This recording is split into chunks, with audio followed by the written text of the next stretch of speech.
गेल्या काही दिवसांपासून नाशिक जिल्हा सातत्याने चर्चेच्या केंद्रस्थानी आहे.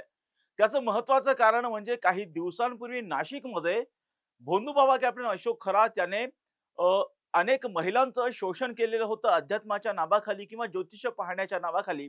त्याने अनेक महिलांचं शोषण केलेलं होतं. हे प्रकरण निवळतं न निवळतं तेच परत एकदा नाशिकमध्ये आणखी एक धक्कादायक प्रकरण पुढे आलं आणि ते प्रकरण म्हणजे नाशिक मधल्या कॉर्पोरेट कंपनीमधील कॉर्पोरेट जिहाद प्रकरण.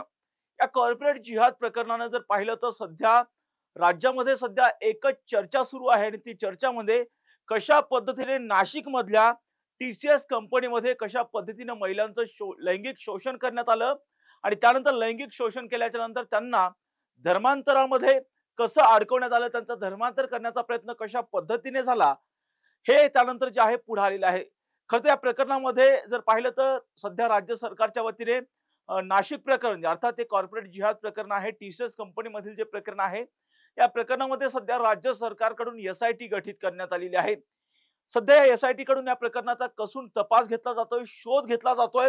आरोपींना सध्या पोलीस कोठडी दिली जाते. त्या पोलीस कोठडीमधून अत्यंत धक्कादायक खुलासे जे आहेत ते पुढे येतात आणि या खुलासे पुढे आल्याच्या नंतर अक्षरशः महाराष्ट्रामध्ये या प्रकरणामुळे मोठं वादळ निर्माण झालेलं आहे. खरं तर या सगळ्या गोष्टी काय आहेत, कशा पद्धतीने हे जे नराधम आहेत या नराधमांनी कशा पद्धतीने पीडित महिलांना अशा पद्धतीने प्रेमाच्या जाळ्यात ओढण्यासाठी किंवा त्यांच्यासोबत लैंगिक अत्याचार करण्यासाठी किंवा त्यांचं धर्मांतर करण्यासाठी कशा पद्धतीने अमानवीय कृत्याचा अमानवीय मार्गांचा अवलंब केलेला होता, हे सगळंच आपण या व्हिडिओच्या माध्यमातून समजून घेणार आहोत.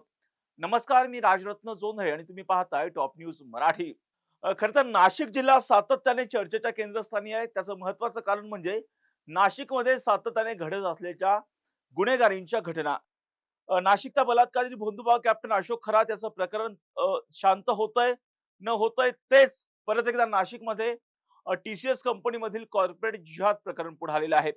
खरं तर या नाशिक मधल्या हा जो टीसीएस कंपनी मधील जे प्रकरण आहे त्या कंपनीमध्ये जर पाहिलं तर काही विशिष्ट समुदायाचे लोक जे आहेत, ज्यामध्ये प्रामुख्याने टीम लीडर कशा पद्धतीनं मुलींना प्रेमाच्या जाळ्यात ओढायचा, त्यांना फिरायला घेऊन जायचा आणि त्यांच्याशी लैंगिक कृत्य करायचं आणि कशा पद्धतीने त्यांच्याशी धर्मांतरासाठी दबाव टाकला जायचा.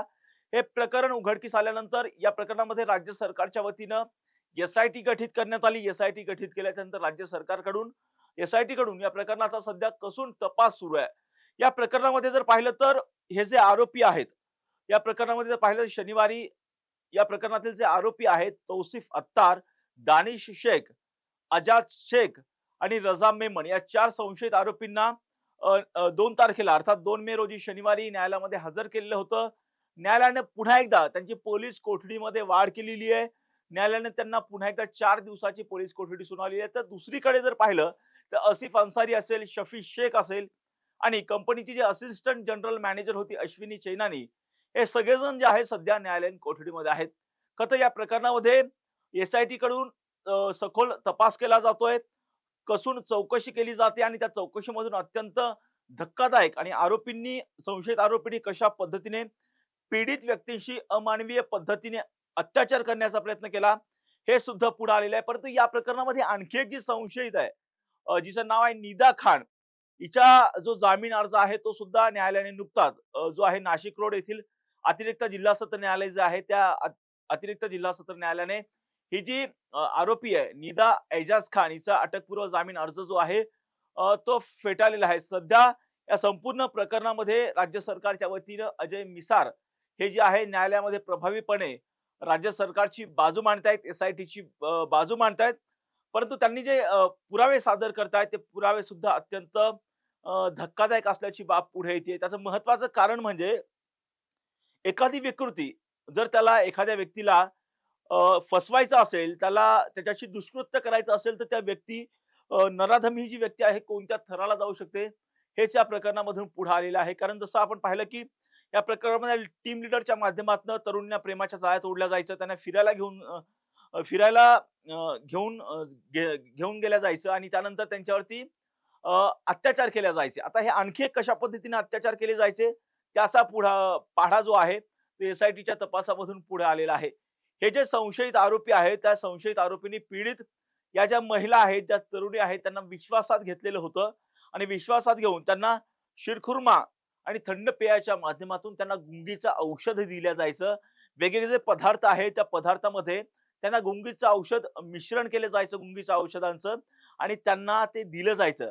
आणि त्यामुळे हे काय व्हायचं, ह्या ज्या पीडित महिला आहेत, तरुणी आहेत, त्यांना शिरखुर्मा असेल किंवा थंड पेयामधून जे गुंगीचं औषध दिल्यामुळे त्यांना हे पदार्थ खाल्ल्याच्या नंतर त्यांना गुंगी यायची आणि जोपर्यंत त्या गुंगीकारक पदार्थाच्या प्रभावाखाली या महिला आहेत, मुली आहेत, तरुणी आहेत, त्याच काळामध्ये त्यांच्यावरती लैंगिक अत्याचार केले जायचे या नराधमांकडून, ह्या संशयित आरोपीकडून, अशी सुद्धा माहिती जी आहे पुढे चालली आहे. खरं तर एवढीच माहिती नाहीये, ती असे अत्याचार केल्याच्या नंतर त्यांना एका इन्फ्लुअन्स खाली जे आहे ते घेतलं जायचं आणि त्यानंतर त्यांना त्यांचा धर्म किती वाईट आहे, आमचा धर्म किती चांगला आहे, अशा पद्धतीने त्यांचं ब्रेन वॉश केलं जायचं. त्यांना ब्रेन वॉशिंगचा प्रयत्न केला जायचा आणि अशा पद्धतीने वेगवेगळ्या माध्यमातून हे जे नराधम होते, ते धर्मांतर घडवून आणत होते, अशी सुद्धा माहिती जी आहे ती पुढे आलेली आहे. केवळ हे धर्मांतर घडवण्यासाठी यांना आता प्रश्न उपस्थित होतोय, की एवढं मोठं असं धर्मांतराचं रॅकेट चालवण्यासाठी किंवा अशा पद्धतीने तरुणींना प्रेमाच्या जाळ्यात ओढण्यासाठी, त्यांना गुंगीचं औषध देण्यासाठी त्यांना काही वेगळा फंड यायचा का? वेगळा निधी दिला जायचा का? किंवा परदेशामधून त्यांना या प्रकारामध्ये काही पैसा पुरवला जायचा का? याचा सुद्धा सध्या एस-आय-टी कडून कसून तपास जो आहे तो सध्या जो आहे केला जातोय. खरं तर ही केवळ विकृतीच नाहीये, तर हे फार मोठं धार्मिक षड्यंत्र आहे.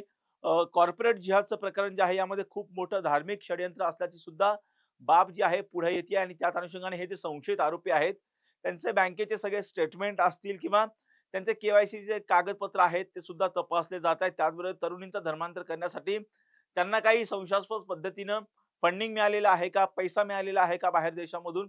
त्याचा सुद्धा एस-आय-टी कडून जो आहे तो कसून तपास केला जातोय किंवा या व्यतिरिक्त ह्या आरोपींकडे एवढ्या मोठ्या प्रमाणामध्ये पैसा कुठून यायचा? यांचं काही आणखी मोठं रॅकेट राज्यभरामध्ये पसरलेलं आहे का? याचा सुद्धा एस-आय-टी कडून सध्या कसून तपास केला जातोय. परंतु एखादी विकृती जर आपण पाहिली तर एखाद्या व्यक्तीला फसवण्यासाठी ही विकृती कोणत्या थराला जाऊ शकते याचंच एक उदाहरण आहे. कारण ज्या पद्धतीने शिरखुर्मा असेल किंवा इतर पदार्थाच्या माध्यमातून जे आहेत महिलांना, तरुणींना गुंगीचं औषध या पदार्थाच्या माध्यमातून मिक्स करून दिलं जायचं आणि त्यानंतर त्यांना गुंग आल्याच्या नंतर त्यांच्यावरती अशा पद्धतीने अत्याचार केले जायचे, अशी बाब जी आहे पुढे आलेली आहे. या प्रकरणामध्ये पुढे कोणती धक्कादायक माहिती पुढे येते पाहणं महत्त्वाचं असणार आहे. या प्रत्येक घटनेची अपडेट आम्ही टॉप न्यूज मराठीच्या माध्यमातून आपल्यापर्यंत पोहोचवणारच आहोत. यासाठी तुम्ही पाहत राहा टॉप न्यूज मराठी, आपला महाराष्ट्र, आपली बातमी.